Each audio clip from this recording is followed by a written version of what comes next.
Bonjour à tous, merci pour la confiance, merci à tous ceux qui nous suivent partout, vous nous suivez, c'est un grand plaisir de vous avoir dans cette grande communauté.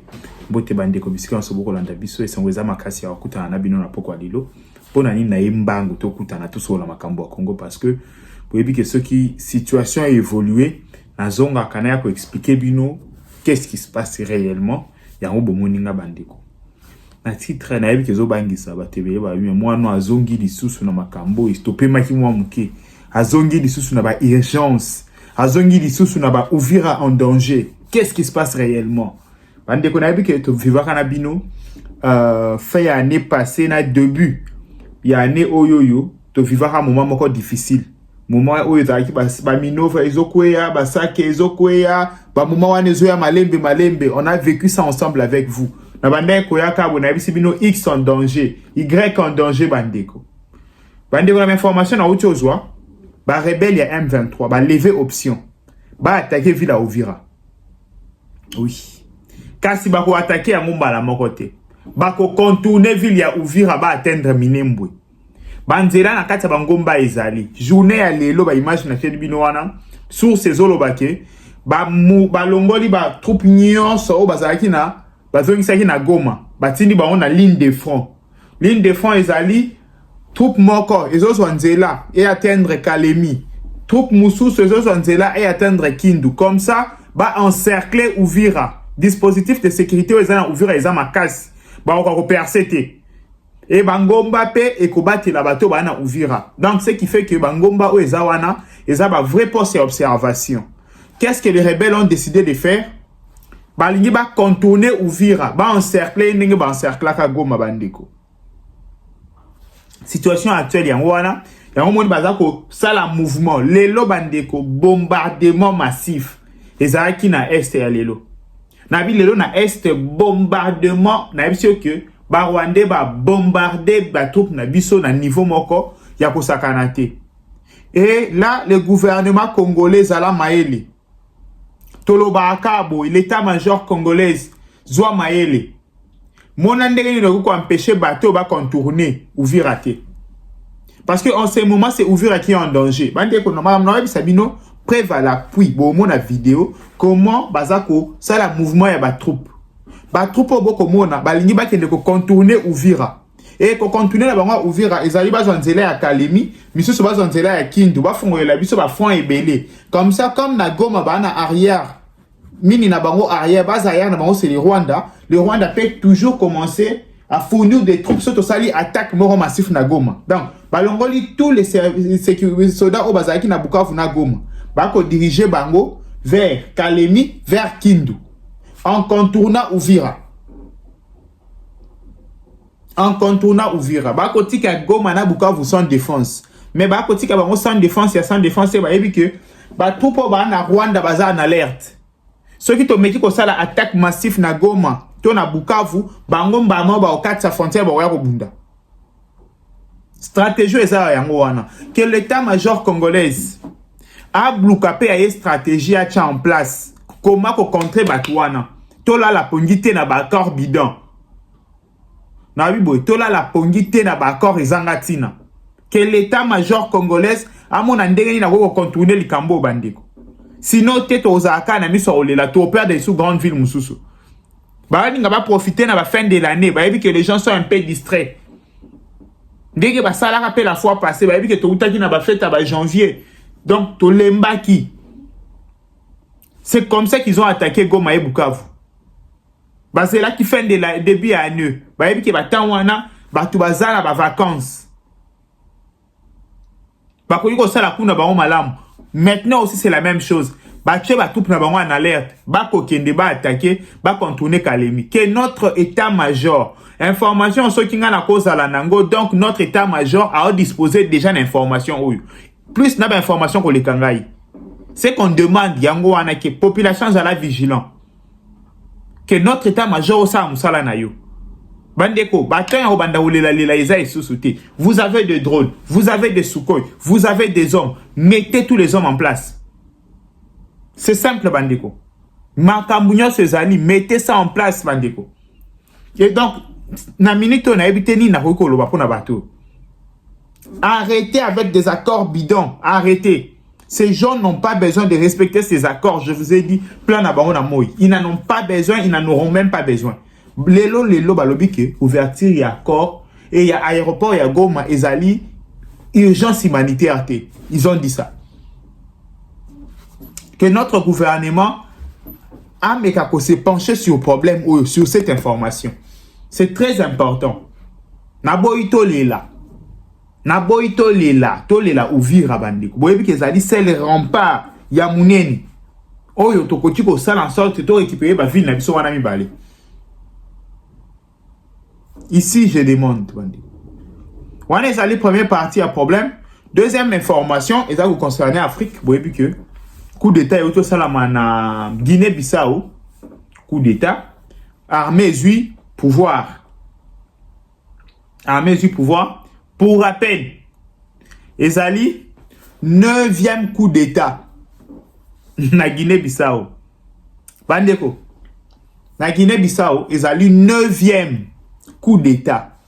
Où est salami na Guinée-Bissau? A évité balinini. En tout cas, na évité. Dernier ya sali coup d'État, boy 10e ekoya. Tozao. Donc c'est comme ça, Bandeko. Bandeko. Mais là, comme ça, soit qui n'a mon thème, ezali situation y a ancien combattant. Boy, bi Ndeko Eliezer a commis ministre chargé. Il y avait ancien combattant. De quoi les en tant que journaliste, en tant que Mobundeli Mboka, il parlait, tout le monde se pelanaï. Mais là, on peut singa Soni Makasi, et c'est là pour mon ake. Pour rénover l'hôpital, il y a ancien combattant Bandeko. Il faut aussi aide dans Qatar. Pour aider Bisoto, bongisa hôpital à ancien combattant. Mais Tozan a 44 millions. Il y a coupé sa FC Barcelone. Tozan a ceux qui 5 millions de dollars. Il y a coupé sa AS Monaco. Mais l'hôpital, il y a ancien combattant. Il faut Qatar a aidé Bisson à 750 000 dollars américains. 1 million T. 750 000 dollars américains. 750 000 dollars américains. Toké c'est une aide na Qatar. Pour tout rénover l'hôpital à ancien combattant. Mais Tozan a 44 millions. Il y a un FC Barcelone. Tozan a 5 millions. Il y a un AS Monaco. Tozan a 5 millions. Il y a un AC Milan. Bon, interview, Bandeko.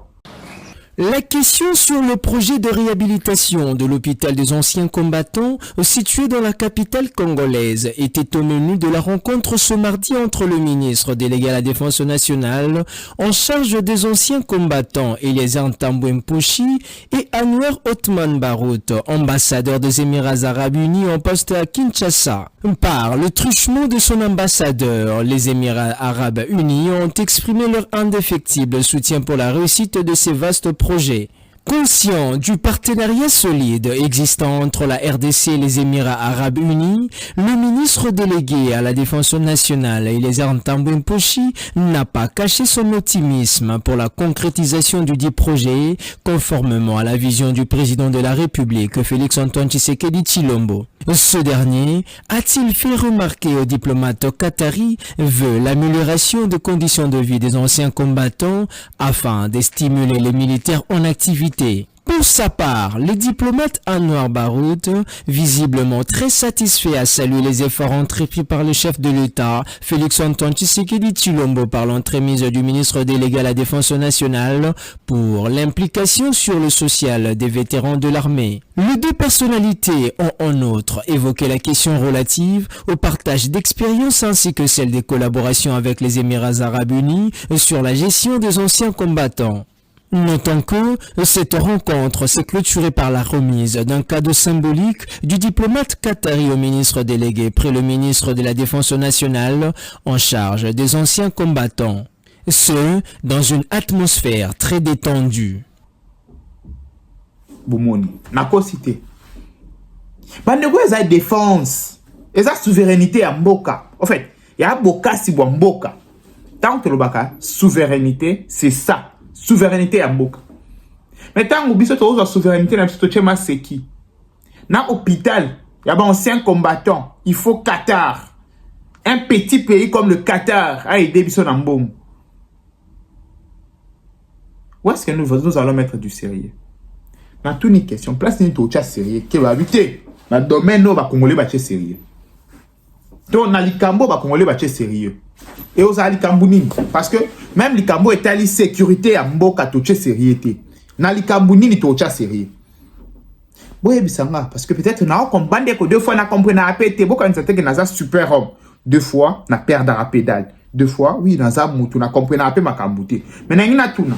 Si ndeko Eliezer afandi boye na ministre ya et na ambassadeur ya Qatar. Bandeko, na on peut ça un exemple. Tout ça dit que toi peut-être na France. Tout ça dit que toi na Qatar kaka.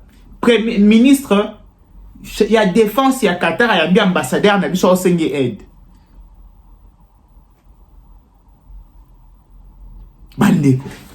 Bandeko, wapi bomoto. Le Congo ne manque pas d'argent. Moutoko sabi noter que le Congo manque l'argent. Mbongo ezali. Et beaucoup de millions. Bahebika ndete wapi ko chambongo, c'est simple. Bandeko, si on manquait d'argent, je pouvais comprendre. J'allais dire, Toza dans le besoin, on n'a pas d'argent. Tozo Senga. Mais on a beaucoup d'argent. Pourquoi aller s'humilier comme ça? Oui, la défense, il y a pays, non? Défense, il y a pays. Les autres Senga hôpital. Lobby Toko Souga na Kosenga Mbongo Basombe la soda teni. Toza. Bandeko, aide militaire, tu es bien toujours en termes de matériel. On sait que je sache. Non? L'aide militaire vient peut-être en armement. L'aide militaire vient peut-être en casque, en boy. Mais oui, comme il n'a pas aidé, bisoto tongé là-bas, ancien combattant à biso hôpitaux. Au moment où biso, tozui, bon, il y a 44 hôpitaux. Il y a un ancien combattant qui peut si na Barcelone, là, biso na Varese, na Sima, na Mukongo, na Varese entraînement. Bandeko, tant on a eu ma variété entraînement, tant on a eu ma kabouya, de quoi Eliezer, tozala qui bien. Keba, toya okoma le quoi à Kaboulou, moi na Kaboulou. À ça la kabiso peut quand même aventure. Liban en tant que journaliste, à lobby, ça va yaka, zoa poste, t'as la aventure ndenge bandi.